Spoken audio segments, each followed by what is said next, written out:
Muslims believe that God is all just, and everything He does in proportion with His infinite wisdom. And the proof for this is the very created book of the universe. So when we look at the universe, we see that outside the sphere of human beings, right, we see that everything is working in precise manner. For example, the solar system, right, nebulas and stars and everything in the universe, we know that they are precisely doing what they're doing. For example, Earth rotating, right, around the sun. We know that if there was a mistake, had it been closer a bit more or further away from the sun, then this light would not be possible. So when we look at the universe in general, we see that everything is working cohesively, coherently, and with proportion.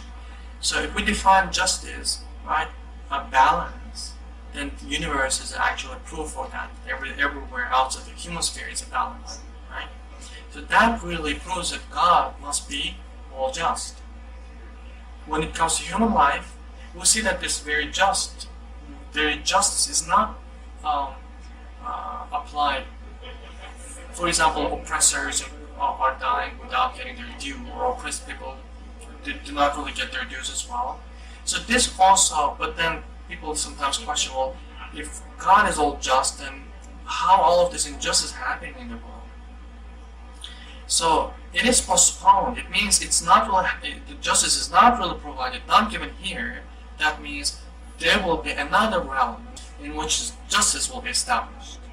Right? So all that's really happening here is actually postponed. In the Muslim mind, when we look at the things, we see that, well, there's infinite wisdom behind everything, but also justice is quite an important concept in that regard. Prophet Muhammad said that a person will not be forgiven for things he committed against people.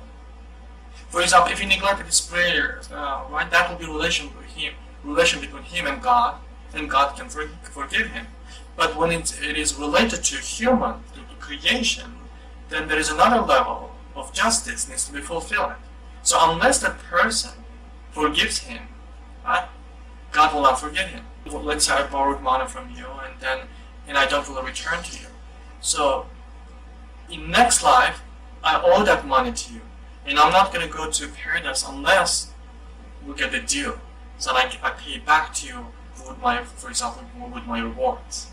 So justice is a very important concept in human life. So we'll make sure that we do not really step right further and or unjustly take and consume things that do not really belong to us. There is a word in Arabic called, which is zulm.